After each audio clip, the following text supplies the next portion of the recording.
Bom dia, pessoal, tudo bem? Espero que sim. Essa é a segunda etapa da nossa videoaula sobre o sistema nervoso, capítulo 8. O que é que nós já vimos? Na aula anterior, nós vimos sobre o sistema nervoso de maneira geral, a sua função. Vimos que o neurônio é a principal célula do sistema nervoso. Vimos que o sistema nervoso é organizado em parte central e parte periférica. Vimos todas as características da parte central e todas as características da parte periférica. Na aula de hoje, vamos começar sobre o sistema nervoso, problemas e cuidados, que se encontra na página 146 do livro de vocês. Bom, o sistema nervoso, vocês já perceberam que é um sistema extremamente importante do nosso corpo, porque ele coordena, junto com o sistema endócrino, todas as funções do nosso corpo. Não é possível prevenir todas as alterações que atingem o sistema nervoso, pois não conhecemos as causas de várias delas, mas sabemos de muitas alterações em outros sistemas do corpo que podem afetar o sistema nervoso. E é sobre isso que nós vamos falar.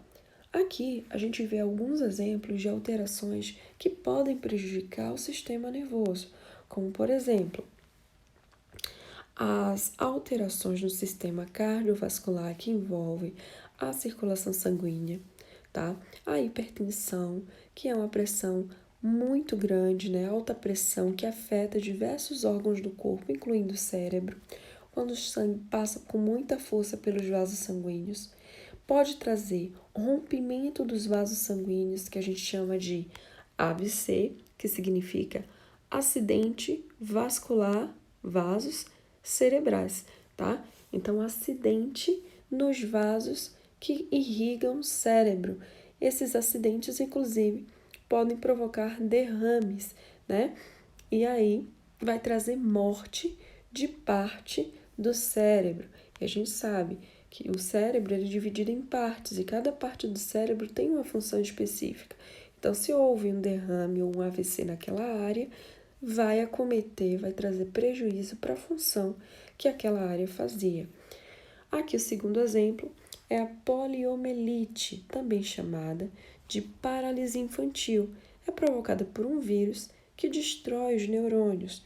Como consequência, ocorre a paralisia, ou seja, a atrofia, degeneração e perda das funções desse organismo, né? Alguns músculos, os movimentos voluntários de levantar a mão, baixar a mão, andar, né? Podem ser acometidos e isso também pode levar à morte, tá, pessoal? Por isso que é muito importante a vacina. Assim que a gente nasce, a gente recebe essa vacina que previne da poliomielite. E ainda existem paralisias causadas por traumas, que é um trauma, uma batida, uma colisão que vai prejudicar a comunicação entre o cérebro e todas as demais partes do corpo, né? Podendo levar à paraplegia quando apenas os membros inferiores são prejudicados, né? Ou a tetraplegia, quando os superiores e os inferiores, calculando aí 4, né? Por isso que é tetra, os 4 membros são prejudicados. Aqui eu coloquei uma imagem da coluna vertebral, mostrando que a coluna vertebral ela é dividida em partes. Olha só, a mais perto do pescoço, que na realidade dá início ao pescoço, é chamado de cervical. Mais abaixo, que vem toda a nossa parte das costas, mas até a parte mediana, a gente chama de região torácica. Mais abaixo, perto ali da cintura, de cintura para baixo, a gente vai ter ali a lombar. E mais abaixo, onde fica ali a região do quadril, a gente chama de sacral. Então, dependendo de onde, até onde vai a colisão, né, a batida, a queda, a fissura, se for até a lombar, a gente vai ver que vai prejudicar ali, pode causar uma paraplegia, né? Até a parte mediana do tórax também traz a paraplegia. Mais acima, galera, chegando ali na cervical, aí vai prejudicar a pessoa no sentido de tetraplegia, tá? Então, esses aí são os o que pode acontecer por uma queda, por uma batida, enfim. Vamos falar um pouquinho agora sobre a saúde do sistema nervoso, os cuidados que a gente pode ter para manter o nosso sistema nervoso bem funcionando de forma adequada. Cuidados gerais com a saúde pode prevenir vários problemas do sistema nervoso, evitar o sedentarismo, o excesso de peso, cigarros, bebidas alcoólicas, ter uma alimentação equilibrada, dormir um número de horas ideal, faz com que a saúde do sistema nervoso seja alcançado, né? Quando a gente pratica exercícios, ajuda a diminuir as tensões, né? Quando a gente separa um tempo para o lazer, né? Realizar alguma atividade que nos deixe ativo, né? Pensar em coisas que possam trazer a atividade cerebral, conversar, ler um livro, ir ao cinema, ir ao teatro, né? Não nesse momento de pandemia, mas tentar socializar com as pessoas que nós temos em casa. Isso traz uma saúde para o nosso sistema nervoso, sim. Procurar conversar, desabafar com a família, com os amigos, até com o prof mais próximo que vocês tenham. Isso pode ajudar a enfrentar problemas e fazer você conseguir se sentir melhor. Muitas vezes não é fácil, né?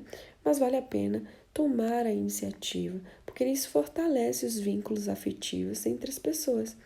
E às vezes pode até ser necessário procurar um profissional, como um psicólogo ou um psiquiatra, quando o problema não pode ser resolvido de maneira mais prática, mais fácil. Tudo isso tem a ver, sim, com o sistema nervoso. Agora a gente vai falar de um tema muito importante, né? E também um tema muito polêmico. Mas a gente está lidando agora com um tema no sentido de ciência, né? O que é que ele provoca cientificamente comprovado para o nosso sistema nervoso. Essas substâncias são chamadas de substâncias psicoativas, ou mais comumente chamadas por drogas. O que é droga? Droga é toda substância natural ou produzida em laboratório, que a gente chama de sintética, que provoca alterações no funcionamento do organismo. Substâncias psicoativas são drogas que agem no sistema nervoso, olha só, esse N, e modificam a maneira de sentir, pensar ou agir. As drogas podem ser também depressoras. Quais são as drogas depressoras? São aquelas que, quando a pessoa ingere e consome, né, de alguma forma, diminui a atividade do sistema nervoso central, provocando sonolência, movimentação lenta, raciocínio lento, né, falta de equilíbrio. Já as drogas estimulantes são aquelas que aumentam a atividade do sistema nervoso central, diminui o sono, torna a pessoa mais nervosa e agitada. E as drogas perturbadoras ou alucinógenas, que são as mais perigosas, não dizendo que as outras não são, todas são perigosas, mas essa última ainda mais, ela muda completamente a qualidade do funcionamento do sistema nervoso central. Podem causar até alucinações, né? Nesse caso, a pessoa vê ou sente coisas que não são reais.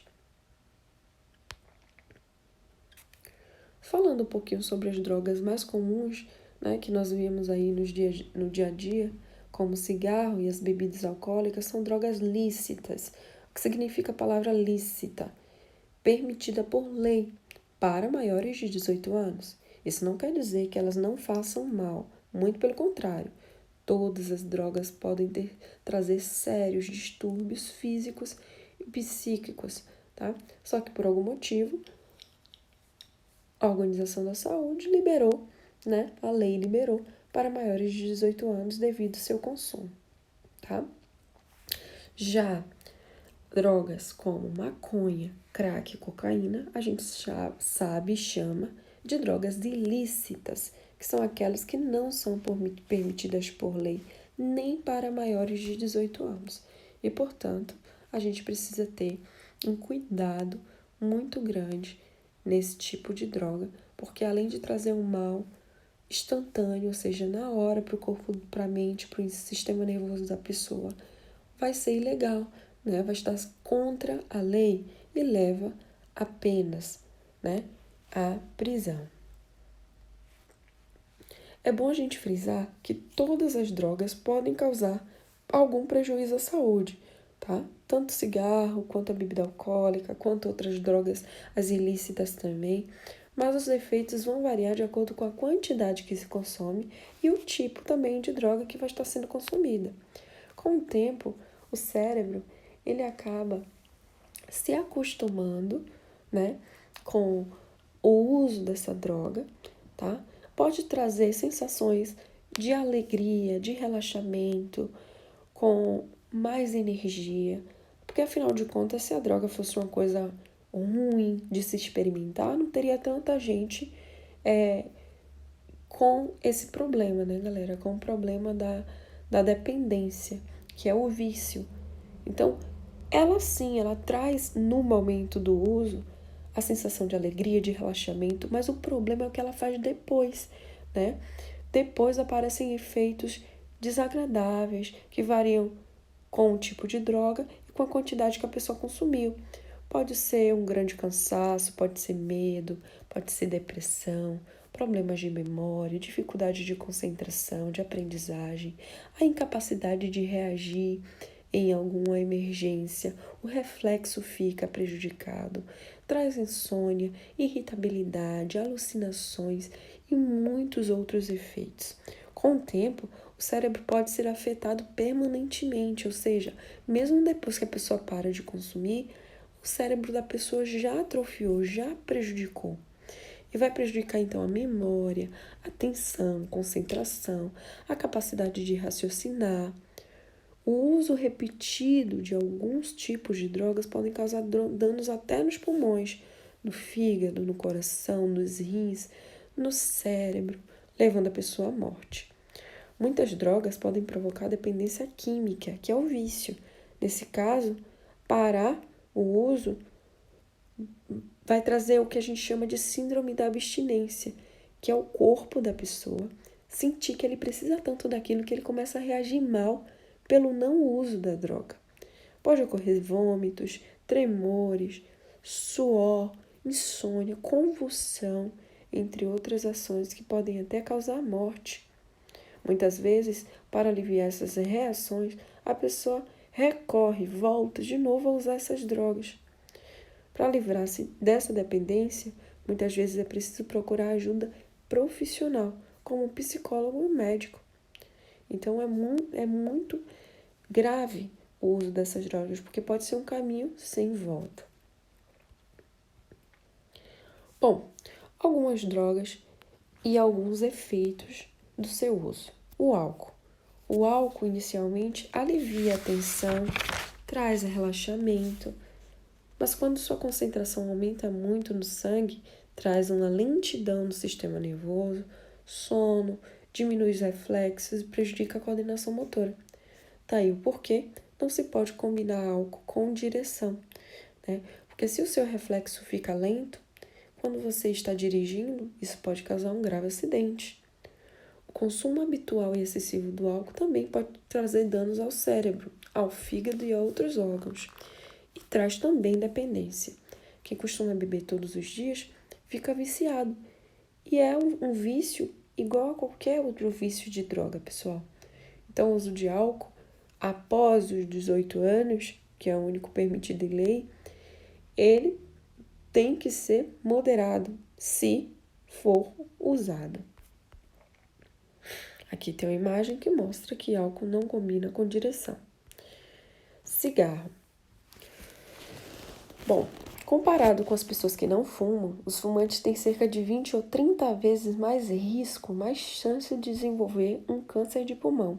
E entre outras doenças, né? Câncer de garganta, enfim. As substâncias tóxicas contidas no cigarro afetam muitos órgãos além dos pulmões, já que passam para o sangue e chega a várias outras partes do corpo. O cigarro tem uma substância que destrói as células do sistema respiratório, presentes no nariz, na garganta, nos brônquios e nos bronquíolos, encarregadas de filtrar e eliminar as impurezas do ar. Então, as substâncias que estão no cigarro vai queimando e destruindo todas essas células. Além disso, o fumante costuma produzir muito muco, né, que é a secreção na garganta, o que dificulta a passagem de ar, provocando a tosse.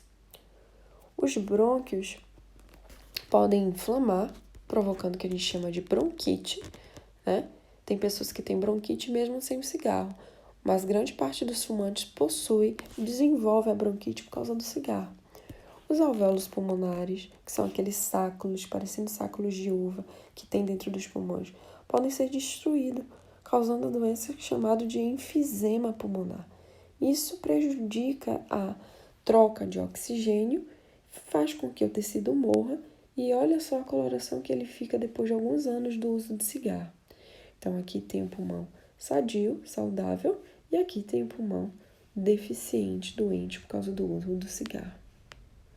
Bom, pessoal, a aulinha fica por aqui. Espero que vocês tenham compreendido todo o tema. Um grande abraço e até a próxima.